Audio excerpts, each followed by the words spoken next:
Bro, a few weeks ago, I struck out crazy with a bad bitch. We had spent like a solid 8 days tossing voice notes back and forth, talking about music, fashion, school, and a lot of Ken Carson. And I can't lie, I was feeling myself. I thought things were going pretty well, but all of a sudden, Shorty stops hitting my line. And like, was this just a girl I had shot at on a dating app who I barely knew, didn't owe me shit, and whose knowledge of underground rappers probably meant she was a walking red flag? Yes. But was I already considering our lives together, planning couple fits and photo shoots, and trying to find a nonchalant way to swipe up on her story cause I'm delusional?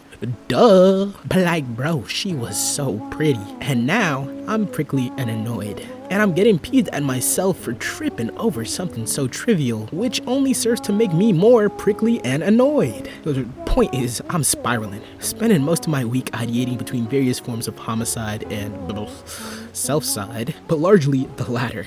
Okay, not seriously, I know that's not good to joke about. I'd never actually, but I certainly did consider how cool it'd be to not exist, at least at the moment, to put time on pause, peace out into the ether, and not deal with life giving me a big ol' bite on the ass. Well, I was, until I got the chance to see Look Back. And yeah, life's pretty cool after all. It's funny, because when I first read Look Back at release, what was that, 3 years ago now? Sheesh! I wasn't this jazzed on it. I thought it was good, don't get me wrong, I'm a Fujimoto glazer. I'd let that man shit on my chest if he wanted. But it didn't compare to Goodbye Eri or certainly either of his longer form works for me. I found the tale of Fujino and Kyomoto's friendship, failure, flourishment, and eventual farewells to be sweet and heartfelt, but it didn't ignite my soul in any particular way. So I'm struggling to find the words to properly convey why this film provoked such a visceral reaction out of me. But if I had to spit it out, I'd reckon it has to do with the two people Look Back is most about. No, not those two, get them the fuck out of here. I'm talking about Tatsuki Fujimoto, the author himself, and, well, little old me. I'll elaborate. Look Back is quite a few things. This tale of two friends, a love letter to manga, a response to the KyoAni tragedy, a delve into what it means to create, and a pants-shittingly gorgeous work of animation. But while it wears a lot of hats, it's first and foremost a VIP invitation into the mind of Tatsuki Fujimoto. A fact made quite obvious by the naming of the main characters, because of course he'd personify himself as two teenage girls. This guy's a professional freak! While I certainly think they stand as their own characters, it's clear that Fujimoto wants us to draw connections from the duo back to him. From similarities in the starts of their journeys, the trajectory of their careers, to the publishing of totally, probably, definitely not Chainsaw Man, Shark Kick. You could handwave this away as fun references just for shits and giggles, but I feel like that'd be missing the point. That's not to say they're a one-to-one translation for Fujimoto. I don't know the motherfucker like that. Instead, I believe these two serve as personifications of his extremes, the best and worst of his thoughts and tendencies as an artist. Fujino bears his dismissiveness and jealousy, the part that can't stand people worse than him, that bathes in bravado, yet is rendered horribly insecure by those better. But she also hides that beautiful knack for creative connection, the part of him that feeds off energy from others, that relishes in praise, in affirmations, and wants to see the glee his artwork creates. While Kyomoto harbors some of his antisocial traits, his hesitancy to veer out of comfort zones and forge new paths, but also that raw, artistic curiosity, the part of him that geeks out about the works of others, that relishes in enjoying experiences, and uses that consumption as sustenance. Both of these characters repeatedly grapple with the shit show that is being a creative, but in different ways, finding solace by indulging in the other's creative spirit. It's the summation of those personalities, of those struggles, the highs, the lows, the quirks and details, even the contradictory ones, that form a sort of whole, a panorama of Fujimoto's psyche, or at least his perception of it. And I'm not saying that just due to the narrative. I damn near feel like I'm seeing it manifest in reality.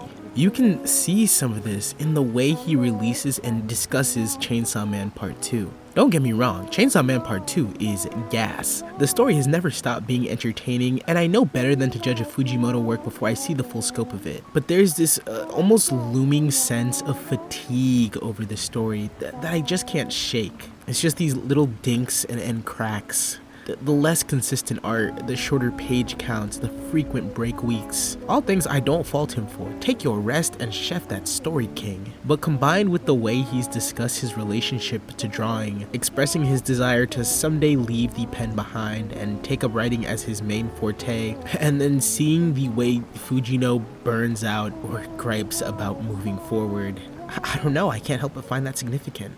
Like, it's not like these peaks beyond the curtain weren't present in part 1 or Fire Punch. I just didn't know to look for them. And now that I do, now that look backs open my eyes to that, it's easier to see the man behind the page. Honestly, it makes me a bit sad seeing some of how he feels about himself, especially when his work has meant so much to me personally. It may sound silly, but I wish there was some way I could nudge him, poke him with my toe and let him know that he's doing a mighty fine job.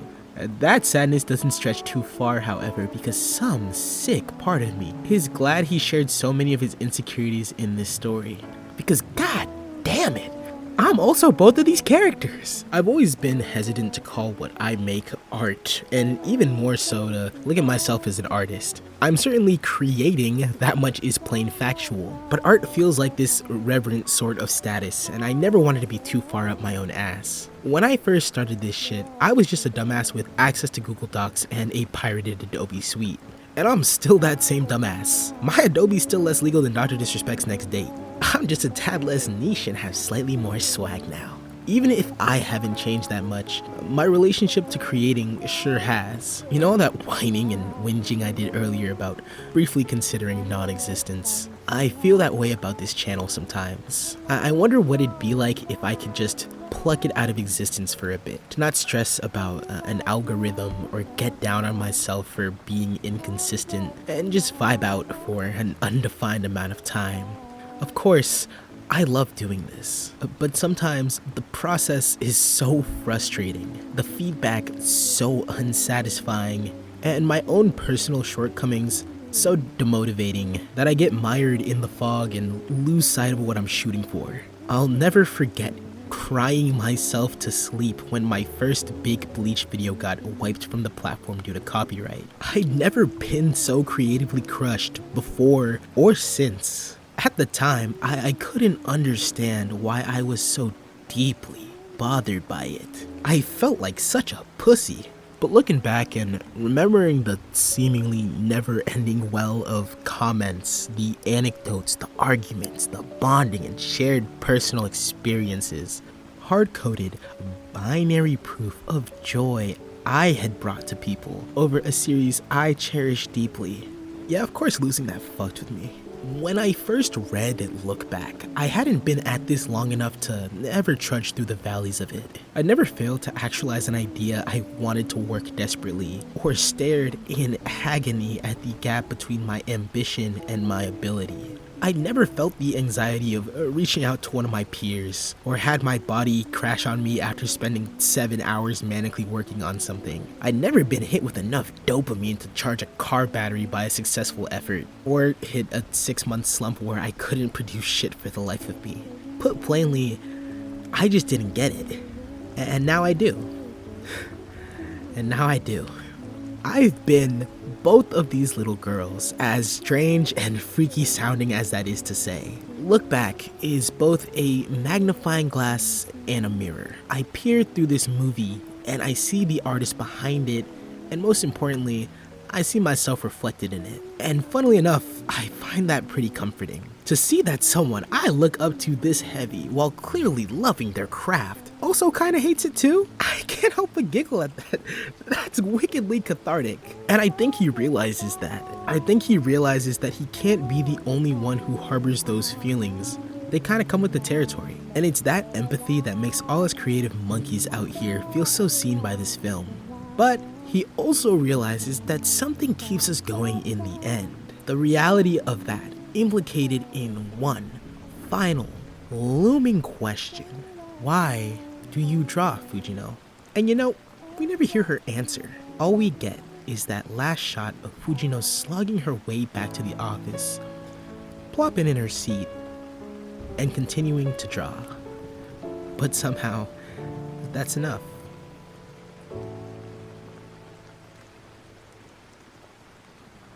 So, what's the answer? Why?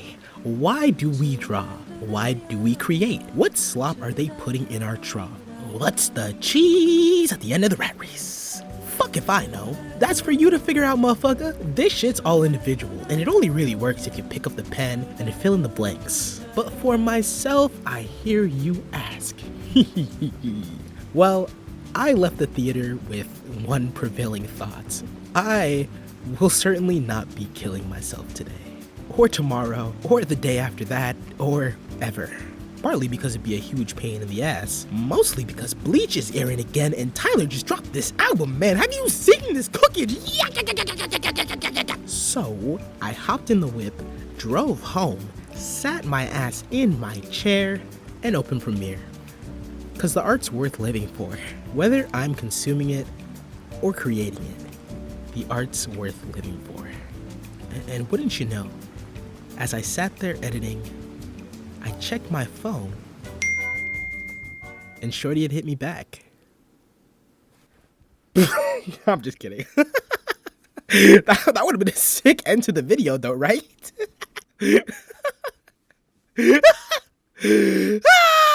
Mariana vai, Juliana vem, Pedro Well, what do we have here? You made it to the end of the video. Well, shit, if it tickled your testes, contribute a like, a comment, or a sub. All of it helps me produce videos and ultimately fund my presidential campaign. Ibby 2028, bitch! Drop hashtag Ibby for president if you want to see a real motherfucker get elected. You can follow on Gram or Twitter to get updates on the campaign circuit, or if you're feeling like service in this country, you can join the red, white, and blue-blooded patriots over on the Patreon.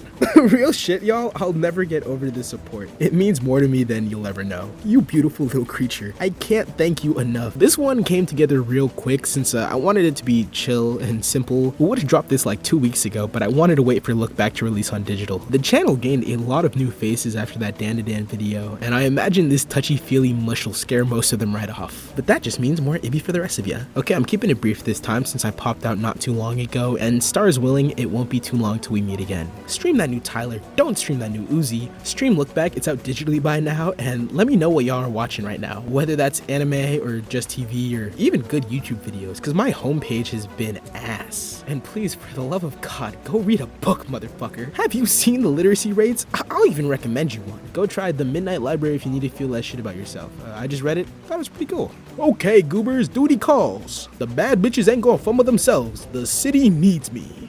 Keep your chin up, keep your swag different, and your toes curled. And my, oh my, good friends of mine, have yourselves a damn good one. Toodles.